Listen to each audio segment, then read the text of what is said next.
trader itu salah satu pekerjaan, saya bilang ya, professional trader atau full time trader adalah salah satu pekerjaan yang harus siap menanggung kekecewaan. Info bisa bohong, inflow nggak pernah bohong. Ya kan? Kalau ada duit gede dalam sebuah saham yang masuk, ya, atau ada duit gede yang keluar, itu adalah realita yang harus kita terima, suka nggak suka. Kalau kita sampai melibatkan emosi, saya percaya pasti akan loss. Atau pasti akan menderita yang namanya kekecewaan, depresi. Profit dan loss itu adalah hal yang biasa. Yang tidak biasa adalah loss yang tidak terukur.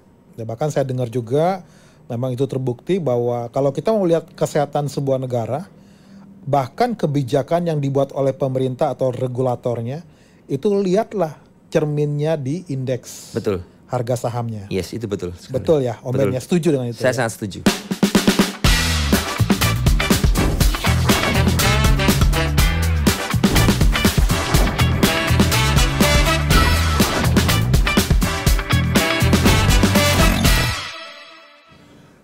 Ketemu lagi The Fitpost Show, acara podcast yang membahas tentang investasi dan keuangan. Dan kita akan bahas tema hari ini adalah banyak orang ingin hidup dari trading, ya, trading for living. Terdengar sepertinya keren, ya, bebas waktu, mau kemana aja. Seperti narasumber yang saya undang hari ini, sering jalan-jalan ke luar negeri. Sepertinya enak banget hidupnya, ya, dan berpotensi cuan besar. Seperti yang pernah disampaikan oleh narasumber saya juga, bahwa potensi di market saham itu sangat luar biasa, bisa kaya tanpa batas. Tetapi bagaimana kenyataannya ketika market crash seperti yang dialami akhir-akhir ini terkait dengan perang dagang. Dan itu nggak kira-kira sampai bisa habis-habisan minus 80%. Nah, pertanyaannya, apakah kamu masih sanggup bisa bertahan menjadi seorang trader ketika mengalami kondisi yang sama? Tentu kita perlu berbagi pengalaman dan mendengar langsung daripada pelakunya. Dan hari ini tanpa berlama-lama saya perkenalkan Om Ben. Selamat datang Om Ben. Selamat datang Pak, terima kasih diundang lagi. Makasih Om Ben udah datang di acara The Fitpost Show. Nah, hari ini kita mau bahas ketika market crash. Banyak trader itu ada yang kapok, ya, ada yang menganggap ini hal yang biasa. Nah, menurut Om Ben, dengan kondisi market yang crash seperti sekarang, apakah ini sifatnya sementara atau akan lebih lama? Kalau saya bilang market itu seperti siklus. Seperti siklus? Siklus aja. Dan ini terjadi secara berulang-ulang ya, untuk merestart harga supaya ya yang dirasa udah naik terlalu tinggi kan akan terestart dengan market koreksi seperti ini, market crash seperti ini ya. Dan itu menurut saya adalah hal yang wajar. Ya, wajar banget. Oke. Om Ben bisa ceritakan mulai kapan Om Ben jadi trader? Saya mulai dari trader itu dari Oktober 2017. 2017 berarti kurang lebih 8 tahun? Ya, hampir 8 tahun. Hampir 8 tahun. 8 tahun berarti. 8 tahun, oke. Apa yang memotivasi Om Ben jadi full time trader? Sebenarnya begini, waktu awal itu saya ini tidak berawal dari keluarga yang malah investasi. Bahkan asuransi pun kita nggak ngerti di keluarga itu seperti apa. Karena memang saya berawal dari keluarga yang pas banget ya. Ya. Pas-pasan. Bukan pas ada duit berangkat enggak, tapi benar-benar pas. Ya benar-benar kita nggak punya budget untuk investasi sebenarnya seperti itu. Mama saya selalu mengajarkan saya untuk berhemat ya, jangan boros ya kan. Kerja yang benar jangan boros ya, jajan dikurangin. Itu yang diajarkan karena kita ya pas-pasan banget. Bagaimana kalau kita pas-pasan untuk makan udah cukup, untuk sekolah cukup, nggak ada budget untuk lebih gitu loh Pak. Ya, jadi kalau ada budget lebih gimana? Nabung ya kan. Kalau nabung sekarang kena inflasi tewas. Ya, jadi itu yang awalnya. Nah, kemudian seiring waktu saya ketika ada di komunitas bisnis yang waktu itu saya di dunia wedding ya. Saya pernah di dunia wedding Pak. Jadi sebelum tour ya kan, ya saya adalah seorang fotografer wedding. Fotografer? Yes, sebelum fotografer saya adalah seorang advertising. Outdoor advertising. Udah banyak profesi dong yang dapat sebelum jadi seorang full time trader. Iya, banyak Pak. Banyak yang bangkrut. Kenapa berpindah-pindah? Karena bangkrut. Jatuh bangun sampai akhirnya saya menemukan yang mulai titik awal di tour itu. Nah, waktu saya tahun 2017 itu, saya kan punya banyak temen yang dari lama tuh, dari advertising, dari dunia wedding. Ada satu orang ngajakin saya cukup kenal baik. ngajakin orang ini sekarang jadi branch manager salah satu sekuritas di kota saya. Oke. Saya baru kaget, wah dia BM sekarang. Nah, waktu itu dia ngajakin, dia bilang sama saya, kamu harus belajar investasi, belajar saham. Saya mikir saham sama dengan judi. Itu adalah mindset saya. Seperti Pak Prabowo dong. Iya mungkin. Tapi itu mindset yang dibangun di orang-orang generasi lama, di orang tua saya. Oke. Dan di teman-teman saya yang, jadi gini, waktu saya bilang mau belajar saham, saya sempat cerita ke teman kuliah saya yang udah kerja juga waktu itu. Dia bilang, hati-hati loh, bos saya trading, bangkrut, hilang rumah. Hah? Saya hilang rumah? Garuk-garuk saya, kok bisa hilang rumah? Saya baru tahu sekarang kalau trading itu macam-macam. Saham, ya kan, derivatif, ya, futures, cryptocurrency. Iya. Nah, dia main yang derivatif futures ini. Oke. Pakai margin berlebihan, margin call. Kalau margin call kan 0. Iya. Kalau saham kan nggak bisa 0, Pak. Iya. Iya kan? Iya. Saham mau jadi 0 butuh waktu yang panjang lah. Iya kan? Betul. Saham beli saham Arto di 19.000, sekarang harga 2.000 juga belum 0 kan? Iya, betul. Minus 90% sekian kan? Betul. Nah, tapi kalau di futures 0. Iya. Bersih, clear. Habis, ludes. Nah, itu seperti itu. Jadi mindsetnya udah salah. Tapi beruntung teman saya bilang, kamu belajar, ini ada komunitas untuk ngajarin kamu. Nah, saya berani karena ada yang ngajarin. Kalau saya cuman, kamu belajar investasi yuk trading gini-gini. Gak berani saya. Ini uang udah pas-pasan ya, saya udah nabung, saya udah mulai 2017 udah mulai punya tabungan ya, udah mulai bisa grow up ya ekonomi. Ya. Saya nggak mau hilang dong, Pak. Iya. Nah, karena ada yang ngajarin saya mau. Oke. Saya buka akun tahun 2017 di Semarang itu. Oke. Sekuritas pertama saya buka masih tanda tangan manual semua, saya kantor, serahin form gitu-gitu. Iya. Udah kan selesai, top up. Saya top up 500.000. 500.000. Yang 500.000 ini saya udah siap hilang. Oke. Jadi saya dalam mindset awal, saya akan tanam dana senilai yang saya siap hilang buat uang sekolah, ya kan. Dan dalam perjalanan selama setahun, saya rutin top up. Karena habis. Saya konsisten, Pak. Berapa lama itu? Top up. Pokoknya 500.000 ya, ada loss dikit. Saya kan ada kerjaan tour nih, saya sisihin 1 juta masukin. Jadi gini, saya akan belajar sesuai dengan waktu kan, belajar pelan-pelan kan. Nah, ketika saya udah mulai mengerti ritmenya, saya mulai tambahin. Mulai tambah. Nah, itu perjalanan saya. Learning by doing ya. Yes, learning by doing. Dan saya bersyukur saya berada di komunitas yang tepat. Makanya saya bilang buat teman-teman di sini, kalau teman-teman pingin belajar saham, ya kalian harus ada di komunitas yang tepat. Karena komunitas yang sehat akan membuat kalian punya dasar yang sehat. Sehingga saya nggak pernah mengalami kerugian yang lebih besar daripada yang dapat saya tanggung.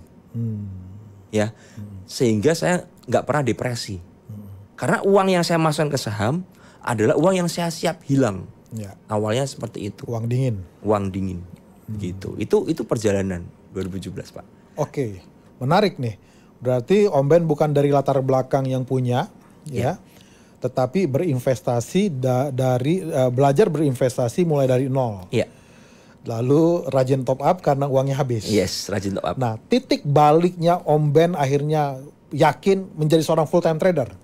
Kejadian apa yang membuat yakin? Pandemi. Oke. Jadi bukan yakin ya, dipaksa yakin, Pak. Dipaksa yakin. Karena nggak ada pekerjaan. Karena kan saya seorang tour guide kan, udah lockdown semua, nggak bisa kerja, mau nggak mau. Saya harus refund semuanya. Plan saya setahun berantakan semua. Saya udah plan nih, setahun saya dapat duit sekian. Karena itu kan tour udah fix, orang udah bayar kan, udah DP. Saya udah tahu profitnya sekian. Saya udah punya gambaran, profit ini akan saya alokasikan kemana. Itu hilang semuanya. Mimpi saya setahun bubar semuanya. Saya bener-bener hilang, bener-bener kayak orang stres. Dan saya harus refund kan. Nge-refund balik? Iya dong, Pak. Kalau udah ada masuk ke DP saya balikin dong. Karena nggak jadi tour, Pak. Dan itu kan kejadian karena bencana. Berapa besar waktu itu yang harus di-refund? Wah, saya nggak ngitung lagi. Pokoknya saya jujur waktu itu termasuk titik terendah saya juga. Karena saya harus refund semuanya. Dan saya masih ingat akhirnya saya itu masih punya uang di jadi gini, refund pun saya pakai strategi. Saya akan merefund bertahap. Ya kalau nggak refund bertahap pusing dong Pak. Iya. Jadi saya refund bertahap. Jadi ada yang refund, nanti kamu saya refund ya, saya lagi proses refund buat maskapai dan sebagainya. Ya kira-kira 6 bulan lagi. Ya jadi bener-bener, iya saya kelola semuanya. Uang refundnya dari trading saham? Enggak, jadi gini, kan untuk ke maskapai kan juga udah ada kan. Cuman kan ada DP yang udah saya pakai dong pasti dong. Karena misalnya gini, klien ada DP misalnya 6 juta, ya kan, 5 juta buat tiket, 1 juta kan masuk ke saya, ya kan buat saya hidup dong. Ya ini saya yang balik 1 jutanya ini, kan harus balik juga kan. Dibalikin ya. Ya harus balikin semua kan. Nah itu butuh proses, proses. Nah saya sampai di satu titik di market itu, saya tuh punya equity 300 juta di sekuritas yang saya buka pertama itu market kan longsor turun tuh. Wah saya mikir, ini kalau saya nggak cut, saya nggak ngerti bottom di mana nih. Dan ini 300 juta udah nyemplung di saham semua nih. Sisa cash dikit nih. Saya cut itu saya kehilangan 180 juta. 180 juta. Berarti sisa 120 juta. Yes, sisa 120 yang saya pakai untuk hidup, untuk makan, dan untuk trading. Bayangkan betapa mengerikannya itu buat saya. Mungkin buat sebagian teman-teman, 120 juta masih banyak. Yes, bener masih banyak. Tapi ketika kamu nggak bisa melihat masa depan, gelap semuanya, ini akan menjadi sesuatu yang mengerikan. Betul. Karena nggak ada safety lagi gitu loh. Nggak tahu juga mau ngapain. Nggak tahu mau ngapain, ya kan? Bersyukurnya saya nggak punya cicilan. Itu sangat bersyukur sekali. Saya tidak ada cicilan. Mobil saya beli cash waktu itu. Jadi saya nggak ada cicilan sama sekali. Rumah saya juga nggak ada cicilan. Wah itu sangat bersyukur sekali. Kalau itu ada cicilan, waduh pening kepala pasti. Nah 120 itu saya akhirnya kelola. Belajar lagi trading. Oke, berarti menjadi seorang full time trader, kalau saya bisa simpulkan dari uang yang sisa hasil akibat pandemi 120 juta. Yes. Dan bisa disimpulkan Om Ben bisa jalan-jalan kemana-mana, dari 120 juta pasti udah berkembang menjadi berapa itu ya. Ya puji Tuhan lah masih belum banyak tapi sudah berkembang Pak. Oke. Nah Om Ben, kan banyak orang berpikir menjadi seorang full time trader itu salah satu yang orang lihat sebagai referensi itu Om Ben. Mengapa? Karena orang berpikir sebagai seorang full time trader itu enak. Karena yang pertama adalah dia punya waktu yang bebas. Betul. Lalu yang kedua, dia bisa kemana aja dia ngatur, dan nggak diatur dirinya, gitu. Betul. Kan? Dan itu bisa orang simpulkan, nggak salah orang menyimpulkan enak ya sebagai full time trader. Contohnya nggak usah jauh-jauh, Om Ben sebentar ada di Jepang, sebentar ada di New Zealand, sebentar ada di Korea, sebentar ada di mana gitu kan. Dan sepertinya enak banget gitu. Ketika di luar negeri berarti Om Ben trading juga? Ini dengan berarti saya katakan iya. Karena begini, karena apa ya, sebagai seorang full time trader itu terkadang kalau saya melihat market dan ada peluang itu sayang kalau dilewatin. Iya. Cuman kan kembali peluang tuh bisa jadi berhasil dan atau gagal. Iya. Saya pernah check out dari hotel di Jepang, nongkrong di lobi hotel, ya kan. Teman saya ngajakin ke toko di sebelah, belanja dulu sebentar. Kamu pergi dulu ya, saya mau trading sebentar. Teman saya balik, saya loss 50 juta. Tahu gitu saya pergi aja ke toko 50 juta. Iya, bayar beli sana. Mendingan beli di sana. Itu menjadi seorang trader. Realita yang harus dimengerti. Jadi tidak selalu apa yang teman-teman lihat tuh enak. Iya kan? Iya. Saya bulan ini Maret kemarin, awal bulan saya dapat 600 juta sudah. Market koreksi ya. Sisa 90, Pak. Sisa 90 dari profit 600 saya. Juta. Yes. Nah kalau gitu stres nggak? Stres. Daripada buang dari 600 jadi 90 itu kan berarti 510. Iya, 510 nih kalau dibuat ke Amerika, ya kan, naik first class, nginep di hotel mewah, resort, pulang ke Hawaii, balik ke Indonesia 510, Pak. Dan setor di market. Nah, ini yang sering dialami dengan kondisi market seperti sekarang. Nah, menurut Om Ben, apa yang membuat Om Ben bisa bertahan dengan kondisi yang seperti tadi? Dan apa ini semacam tips sih? atau pembelajaran bagi investor pemula. Kan seperti market crash seperti kemarin, tentu itu membuat mereka juga bisa kapok. Yes. Ya, tidak semua orang bisa bertahan seperti yang Om Ben. Nah, maksudnya kepada investor pemula ketika mengalami yang seperti sekarang, tipsnya apa tuh? Tipsnya gini. Kalian harus mengerti bahwa dalam market itu win dan loss adalah hal yang biasa. Itu yang udah harus mengerti ya. Jadi harus pahami dulu bahwa itu adalah hal yang biasa. Hal yang biasa. Profit dan loss itu adalah hal yang biasa. Yang tidak biasa adalah loss yang tidak terukur. Oke. Ya, dan itu yang tidak boleh terjadi. Tapi kalau profit dan loss, ya itu adalah hal yang normal. Ya, itu adalah bagian dari resiko.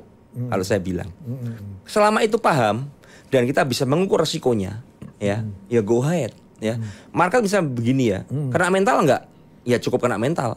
Kesel, merasa goblok. Iya. Kenapa aku harus trading? Kenapa kadang-kadang aku FOMO? Ya kan? Ngapain aku store uang di market? Nah, mending uangnya buat yang lain kan seperti itu. Iya, betul. Tapi kan nggak bisa, ya. Tidak bisa. Kita tidak bisa menyalahkan keadaan. Kita hanya bisa mengevaluasi. Nah, buat tetap strong bagaimana? Yang pertama, kenali tadi prinsip tadi. Yang kedua, setiap kita trading kita harus mengukur resikonya itu, Pak. Nah, bagi pemula mungkin dia perlu dijabarin, Om Ben. Bagaimana cara mengukur resikonya? Jadi gini, misalnya teman-teman tanyakan dalam diri kalian, kalian tuh siap loss tuh berapa? Ya, itu harus mengerti. Misalnya, oh saya cuman siap loss itu 5 juta. Jangan pakai uang 200 juta. Kalau siap loss 5 juta, ya kan, pakai aja uang 50 juta. Karena apa? 50 juta minus 5% baru 2,5 juta. Iya. Biasanya minus 5% adalah kadar batas. Ya, minus 5, minus 8% kadar batas kerugiannya. Iya kan? Kalau kamu pakai 200 juta, minus 5% aja udah 10 juta. Udah lebih besar daripada yang dapat kamu tanggung. Tentuin itu dulu. Jangan mikir, enak ya si A si B, cuan profit 400 juta. Modalnya berapa? Modalnya 30 miliar. Kalian pikir 30 miliar kalau loss berapa? Bisa 400 juta juga. Ya. Bisa lossnya bisa gede, ya kan? Ya. 40 miliar, 10% aja udah 4 miliar. 4 miliar. Siap nggak hilang 4 miliar? Ya, jadi kita harus balance di situ. Harus fair. Maunya enak doang, nggak bisa. Kalau mau enak doang ya beli aja SBN, ya kan? Masih aja deposito. Ya, kan begitu. Kalau dalam market seperti ini, kita nggak pernah bisa mengerti. Ya kan? Kalau marketnya berbalik arah seperti dan kita maksa trading, habis. Apa yang terjadi saya itu dari uang 600 profit sisa 90. Berapa lama Om Ben harus itu kan pasti kesel ya? Kesel. Nah, berapa lama supaya kembali normal? Saya biasanya kalau udah kesel seperti itu, saya tinggalin market. Bener-bener saya nggak open posisi, saya all cash. Dan kadang kalau saya memang lagi udah kesel, saya punya saham-saham yang memang saya rasa saya masih galau cut loss, saya sekalian cut loss di situ biasanya. Udah sekalian bersih. Jadi keselnya biar sekalian saya tumpahkan dalam 1 hari, kemudian saya rehat, saya butuh beberapa hari dan saya jalan. Sebenarnya yang kemarin ini nggak ada apa-apanya, Pak. Oh, nggak ada apa-apa. Saya punya pengalaman, saya ada di Bali. Itu perjalanan ke Bali yang paling saya tidak suka dan saya pingin segera pergi dari Bali. Waktu itu. Saya masih ingat tuh bulan Juni 2022. Juni 2022. Saya sempat tinggal di Bali 4 bulan. Oh iya, saya ingat itu. Saya suka Bali. Saya sangat suka Bali, Pak. Saya suka, saya nginep di depan di villa atau di resort atau apapun juga hotel yang depannya pantai, yang saya bisa dengar suara ombak. Saya biasanya buka jendela sedikit atau pintu supaya saya bisa dengar suara ombak, saya tidur. Saya sangat suka itu. Itu peaceful banget buat saya ya. Nah, waktu itu bulan Juni 2022 ada salah satu teman buka kantor cabang sekuritas di Bali. Saya diundang. Ya kan, saya berangkat ke sana lah. Saya berangkat, ada beberapa teman-teman termasuk Mas Bekti. Ya, ada Mas Bekti dan lain sebagainya berangkat di sana. Dan kita kebetulan nginep di satu tempat waktu itu dan sering pergi bareng. Saya waktu itu masih ingat, saya itu di Bali itu gara-gara saya melakukan kekonyolan, saya itu cut loss 1,3 miliar. Wow. Kekonyolannya bisa ceritain seperti apa maksudnya? Jadi gini, saya kan suka saham yang volatile. Waktu itu saya masih rame kan. Dan memang banyak saham-saham penny stock ya. Kita ngomong saham gorengan lah ya. Yang deket-deket gocap yang bangun dan lain sebagainya. Dan itu memang ramai banget. Waktu itu saya terlalu confidence. Saham itu diguyur. Mau ARB. Saya tak ada di ARB. Saya hantam. Oh. ARB saya terima. Jebret. Saya tarik ke atas, coba dorong HK. Siram lagi. Itu dapat barang itu 4 miliar atau berapa. Saya baru notice, wah saya nggak kuat nih. Saya banting ke ARB. Dan nggak laku kan. Besoknya, karena itu ARB 7% kan, masian kan. Besok ARB 7%. Saya tinggal tiap hari menghitung loss tuh. Dari 4 miliar, kurang 7% berapa tuh. Iya. Udah hitung aja terus. ARB ketiga saya baru bisa keluar. Setelah saya keluar, sahamnya terbang jepret ke atas. Oh, kesel banget itu. Dan sempat nyentuh harga BEP saya. Coba bayangin, keselnya kayak apa itu. Itu saya udah sangat tidak mood. Bahkan Mas Bukti bilang, Om Ben kenapa? Kok wajahnya kok suram sekali? Sampai orang lain bisa melihat. Saya bilang, gak apa-apa Mas. Saya gak cerita dulu lah. Saya ada satu teman main ke villa saya. Kenapa kamu? Ngobrol-ngobrol kita. Wah gila kamu. Udahlah sabar ya, yang sabar ya. Ya saya sabar kok. udah cut loss saya sabar. Itu saya butuh waktu 1 minggu untuk recover. Nah, berarti apakah dalam perjalanan sebagai full time trader itu titik terendahnya? Atau ada yang lain? Kalau ngomong titik terendah enggak sih, cuman depresinya iya. Depresinya iya. Iya. Kalau titik terendah banyak ya. Gini, trader itu salah satu pekerjaan saya bilang ya. Professional trader atau full time trader adalah salah satu pekerjaan yang harus siap menanggung kekecewaan. Harus siap rugi? Enggak. Harus siap menanggung kekecewaan? Kekecewaan. Bedanya apa? Bedanya apa? Kalau cuan, udah jual, cuan, naik. Saya pernah punya saham. Saya dapat di harga bottom. Saya kan ini harga ARB. Saya beli, naik, cepet, 10%. Saya jual. Bersyukur dong, Iya. 10%. Terbang lagi? Arah. Oh. Besoknya arah lagi. Kesel nggak? Oh, itu maksudnya. Kesel pasti Pak. Jadi kita harus manage kekecewaan. Kecewa apa? Udah profit, namanya manusia ada yang namanya greed. Tahu gitu nggak aku jual. Iya. Iya kan? Iya. Supaya naik lagi. Iya kan? Makanya saya bilang trader itu identik dengan kekecewaan. Kecewa. Kalau profit kecewa karena profitnya kurang, dirasa karena saham masih terbang. Kalau rugi kecewa. Kenapa karena ambil loss. saham itu? Kenapa ambil saham itu? Kenapa nggak cut loss awal? Iya. Iya kan? Iya. Nah, harus bisa memanage di situ. Iya, Nah, kalau teman-teman tidak siap dengan kekecewaan di situ dan ketidakpastian di situ, jangan. Jadilah pegawai kantor aja. Iya, Ya, dapat gaji bulanan ya atau running perusahaan yang udah yang jalan itu lebih bisa market kita nggak tahu. Ya. Kemarin market ARB hari ini naik. Iya, betul. Kencang semua hari ini Pak. Kita Betul, bikin podcast. Nggak bisa kita kontrol. Betul. Itu mekanisme market. Nah, harus siap seperti itu. Betul. Oke. Nah, dari semua yang tadi Om Ben sampaikan, apa yang dipelajari dari kejadian-kejadian itu? Apa yang Om Ben dapat? Saya Pelajaran biasanya menemukan bahwa ketika saya loss, saya pasti nggak pakai analisa. Oke, pelajarannya kalau loss nggak pakai analisa. Iya, pasti saya lebih pakai emosi. Jadi gini, trading itu saya pernah diajarkan temen, kamu harus trading itu kayak robot. Trading kayak robot. Tidak punya emosi, emotionless. Oh. Sehingga kalau udah kena TP ya udah. Sistem kan? Iya. Kena TP dan kena stop loss, ya sudah, bye. Kalau kita melibatkan emosi, mau kena stop loss, kayaknya mau mantul nih. Cabut stop lossnya. Siram, jebret. Waduh. Dari harusnya minus 5% jadi minus 10% nih. Cut loss gak ya? Sayang nih. Akhirnya nyangkut. Bener gak? Betul. Kalau kita melibatkan emosi. Sama. Mau TP, kita melibatkan emosi. Jual gak ya? Kayaknya masih mau naik nih. Gak jual deh. Disiram. Akhirnya cut loss. Ya kan? Iya. Sebuah sistem yang dibuat harusnya di sini harusnya angka TP pertama nih.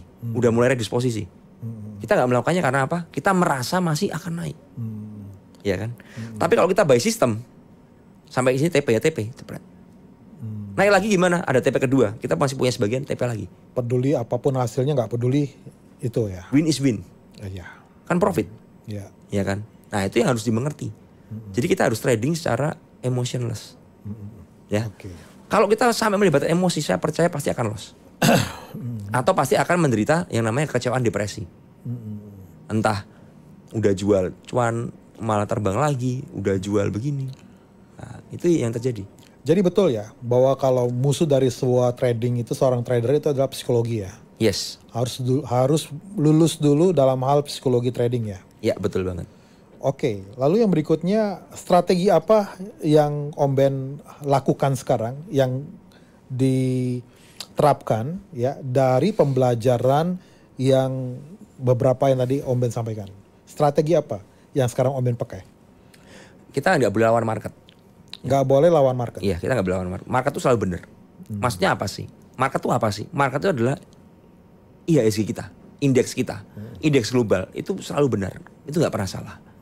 Money flow itu nggak pernah salah. Inflow outflow itu nggak pernah salah. Ya kan? Info, saya pernah bilang ya, info bisa menipu, inflow nggak pernah bohong. Info bisa menipu, inflow nggak pernah bohong. Ya, Oke. info bisa bohong, inflow nggak pernah bohong. Ya kan? Kalau ada duit gede dalam sebuah saham yang masuk, ya, atau ada duit gede yang keluar, itu adalah realita yang harus kita terima, suka nggak suka. Setuju. Market tidak pernah bohong. Dan jangan pernah lawan market. Betul. Kita ngerti ketika IHSG kita terkoreksi, outflow asing gede sekali. Orang yang selamat, ya, investor yang selamat adalah investor yang ketika ada outflow besar, dia merasa ada bahaya, sinyal bahaya, dia melakukan aksi profit taking atau keluarin duit dari market. Ya, investor atau trader yang biasanya nyangkut itu nggak mau lihat itu, ya kan? Entah tidak mengerti atau entah ngeyel, atau entah iseng gatel, ya kan? Nah, trader yang selamat itu yang sekarang pegang cash, Pak. Di market yang koreksi, yang paling selamat yang pegang cash. Pegang cash mau libur lebaran, tidur tenang, liburan tenang. Punya cash, lihat perang dagang, pas lebaran, panik. Open di market minus 9% di IHSG, trading halt. Cut loss gak orang? Kebanyakan cut loss, saya rasa. Setelah cut loss, mantul. Hari ini, ya saham perbankan balik harga sebelum lebaran. BMRI tadi saya lihat 5.200. Ya kan, sebelum lebaran pernah 5.200. Waktu dibanting kemarin hampir 4.400. Iya. Nah kan. Nah, ini yang kita mengerti. Jangan pernah lawan market. Marketnya bilang ini ada outflow besar. Walaupun harganya naik, ya sudah. Kalau mau masuk trading aja, jangan banyak nyimpan. Iya. Karena tidak stabil. Itu pelajaran pertama. Pelajaran kedua adalah kita harus memiliki sebuah sistem trading dan kita harus lakuin sistem itu. Sistem trading. Yes. Sistem trading seperti apa yang dipakai sama Om Ben? Jadi begini, kalau saya itu kan menganut aliran analisa teknikal. Saya lihat tren, ya kan. Orang bilang saham ini pegang aja, ini big playernya beli, ini konglo-konglo pada beli, keep aja. TA-nya bilang apa? TA-nya dia downtrend. TA-nya bilang ini jebol di angka sekian, dia bakal turun ke sekian, ya kan. Nah saya pegang di TA itu. Kalau saya pegang info, mati saya. Saya pernah ada sebuah saham, ya kan. Saya dapat info dari beberapa teman. Ini konglonya beli, keep aja. Saya masih ingat. Harga, saya anggap ini presentasi aja ya. Jangan harga realnya. Anggap aja, harga dari 80. Ya kan. Turunlah. Sekarang ada di 40. 50% turun. Konglo beli loh. Barangnya gak keluar. Waktu Konglo beli itu harga 80 Pak. Kalau saya nggak cut loss, saya cut loss ya, saya cut loss. Saya DCL saya beli, saya cut loss. Kenapa? Saya melihat TA. TA-nya bilang downtrend, ini patah tren. Volume buangan besar nih. Ya kan? Kalau saya keep, matilah saya. Oke. Saya akan rusak mental saya. Jadi kita trust the system. Bukan trust info. Iya kan? Bukan trust si A, si B, nggak bisa. Kita dapat inputan si A, si B, si C seperti ini. Bahkan dari seorang yang A1 mau A0, A1, A2, A3, A4 ya infonya ya. Kita terima, kita analisa. Make sense gak dengan sistem kita? Diverifikasi di sistem itu. Yes. Kalau make sense, go ahead. Gak make sense, skip. Itu yang menyelamatkan. Yes, memang loss gak bisa dihindarin. Tapi at least gak rusak mental dan gak nyangkut. Dan gak kehilangan uang lebih besar daripada yang kita siap. Iya. Nah itu yang penting. Sehingga ketika market crash seperti ini, saya udah memang dari kemarin Lebaran juga all cash gitu loh. Saya tinggal masukin aja, ada IPO masuk, mau beli bottom masuk, kan lebih enak. Nggak ada beban. Karena buat saya ketika market crash ini belum saatnya untuk nyicil beli, karena saya tidak memiliki ketahanan seperti investor yang lain. Karena mereka ada mungkin dividend player, fundamental player, saya enggak. Nah saya mengerti, saya bukan seorang yang punya napas seperti itu ya, saya tahu diri. Orang lain bilang ini nyicil beli, saya bilang dalam diri saya, buat saya belum. Nanti kamu ketinggalan loh, ya nggak apa-apa. Daripada saya nyangkut, mendingan saya ketinggalan. Tapi saya memastikan ada info yang cukup oke, saya riding the wave, jalan ke atas, saya make money. Karena selama ini yang buat saya make money di market adalah seperti itu. Nah itu yang saya pegang, dan itu pelajarannya. Kalau saya menyimpang dari itu, saya biasanya loss. Oke, itu disiplin yang dipegang sama Om Ben ya. Iya. Karena kita nggak bisa pungkiri bahwa memang teknikal itu ada rumusnya, ada formula. Yes. Dan memang harga itu dibentuk oleh supply demand. Betul. Di dalamnya ada aliran dana masuk. Yes, betul itu. Oke. Dan kita tahu ya Om Ben, saya setuju bahwa bahkan market tuh lebih cepat informasinya daripada media mainstream. Yes, betul banget itu. Itu udah duluan. Udah tercermin di market. Ya. Tercermin di market. Tercermin di market. Ya, bahkan saya dengar juga memang itu terbukti bahwa kalau kita mau lihat kesehatan sebuah negara, bahkan kebijakan yang dibuat oleh pemerintah atau regulatornya, itu lihatlah cerminnya di indeks. Betul. Harga sahamnya. Yes, itu betul. Sekali. Betul ya, Om Ben ya, setuju dengan itu. Saya ya? sangat setuju. Oke, berarti Om Ben lebih setuju, Om Ben memegang teguh dengan aturan itu ya? Iya. Oke, nah lalu terkait dengan dalam trading itu yang perlu juga adalah money management. Yes. Ya, terkait money management, Om Ben menggunakan pola seperti apa? Mungkin bisa diajarkan kepada pemirsa di kita yang penonton ini banyakan dari daerah Om Ben. Ya, di sini channel-channel Transvision dan IndiHome. Oke. Nah, mungkin mereka agak sedikit nggak ngerti itu maksudnya apa. Mungkin Om Ben bisa jelaskan. Ya, jadi kita harus ngatur. Jadi gini, saya selalu bilang, kita misalnya punya dana, let's say 100 juta dalam portofolio saham kita, misalnya seperti itu ya. Nah, ini nggak boleh masuk di satu saham. Oh, oke. Pertama, nggak boleh masuk satu saham. Nggak boleh, nggak boleh masuk. Ya, kita harus bagi beberapa saham. Jadi buat teman-teman yang baru belajar awal, jangan terlalu banyak saham. Jangan punya porto kayak supermarket. Oke. Pusing. Jadi jangan terlalu banyak. Yes. Tapi nggak boleh juga hanya satu. Iya, saya tuh pernah dapat curhatan orang portonya tuh 46 saham, Pak. Saya sampai ngelihatnya itu kayak nyekrolnya, astaga. Saya tahu orang ini siapa. Ini kenapa saham ini? Iya, satunya itu Pak. Iya, satunya itu. Ini kenapa sahamnya banyak sekali? Jadi manage-nya susah. Kita nggak bisa fokus, gitu loh. Nah, itu yang pertama. Jadi jangan terlalu banyak saham, tapi jangan satu saham. Ya paling enggak berapa saham sih yang ideal? Tergantung kita bisa manage berapa. Ya saya sarankan kalau pemula 4 aja lah ya. Pemula 4 aja. 4 aja, nggak usah banyak-banyak lah, 4 aja. Fokus ke 4 saham. Misalnya ya, 4 saham. Nah dari 100 juta itu idealnya bagi rata. 25, 25. Tujuannya apa? Porto ini akan saling menopang satu sama lain. Itu yang namanya diversifikasi resiko. Diversifikasi resiko. Dan ingat, ketika averaging down jangan ambil porsi dari saham lain. Contoh nih, beli saham A, ya kan? Masuk, ini kan 25 alokasinya nih. Masukin 10 juta dulu misalnya. Ya kan? Cicilnya juga bertahap. Saya selalu menyarankan piramida, Pak. Piramida itu kan begini ya. Jadi yang beli di atas tuh lebih kecil porsinya. Jadi misalnya beli 5 juta dulu, nanti bawah 7 juta. Ya, ketika bawah lagi 8 juta. Supaya apa? Kita punya average itu serendah mungkin. Ya, jangan kebalik.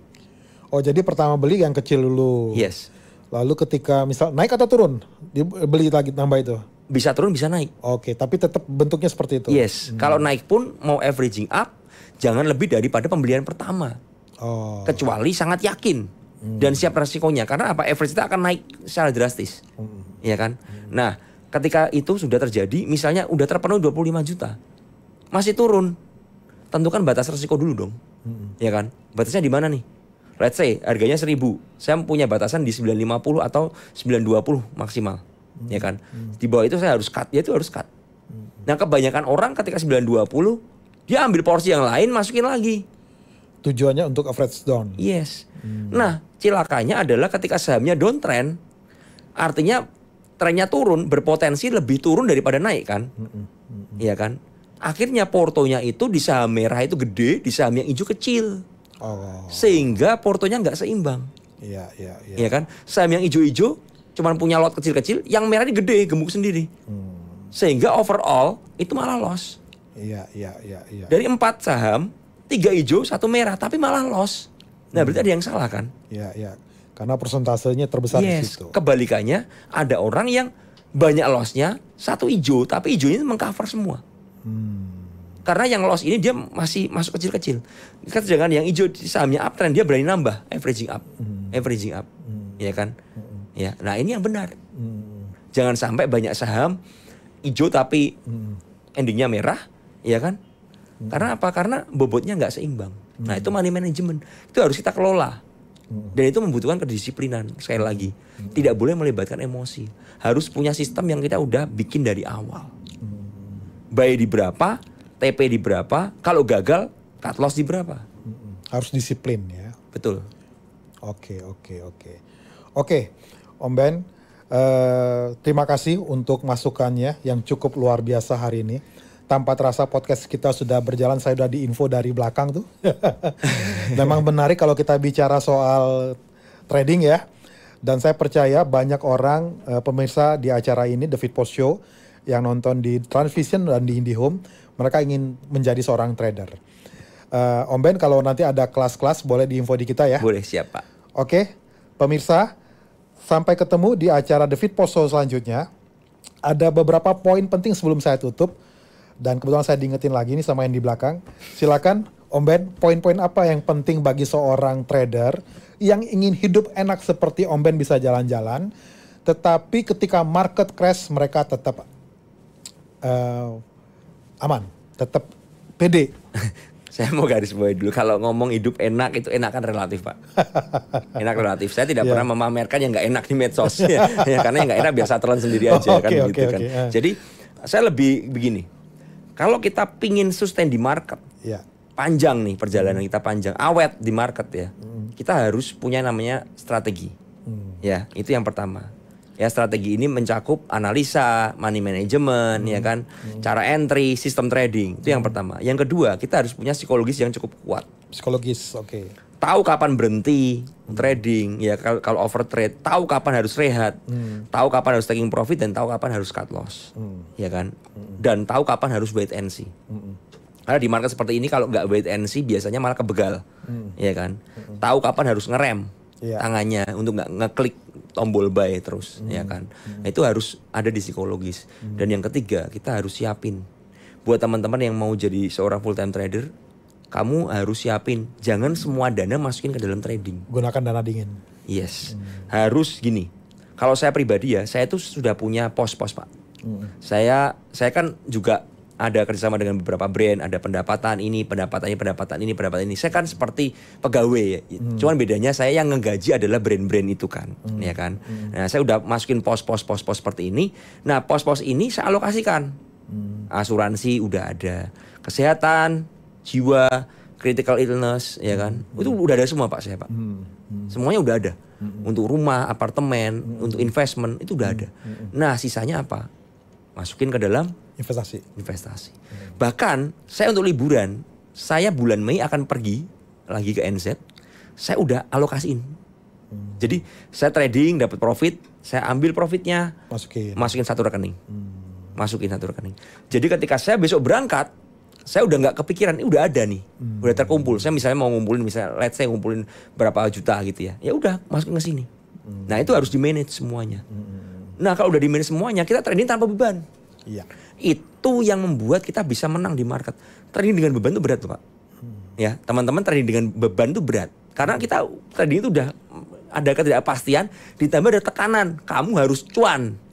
Karena apa? Besok kamu bayar cicilan. Uangnya nggak ada nih sekarang nih. Kamu harus cuan. Kalau nggak kamu ambil dari uang di saham. Nah itu akan membuat kita loss. Setuju. Karena tekanannya gede banget kita ini. Setuju. Jadi kalau mau trading enak ya tadi, karena harus alokasiin. Pertanyaan gini, kalau saya belum punya gimana Om Bin? Saya masih pegawai bagaimana?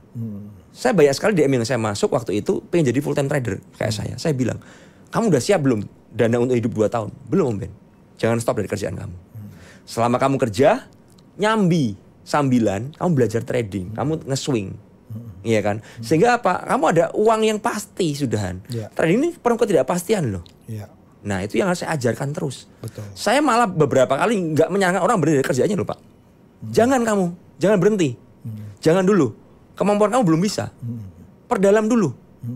Ya kan orang resign untuk kerja lagi kan susah. Ya kan sekarang yang dicari fresh graduate kan. Nah itu yang menurut saya itu harus di manage semuanya. Betul. Nah ketika itu udah teratur semua, kalian mau jadi trader silakan.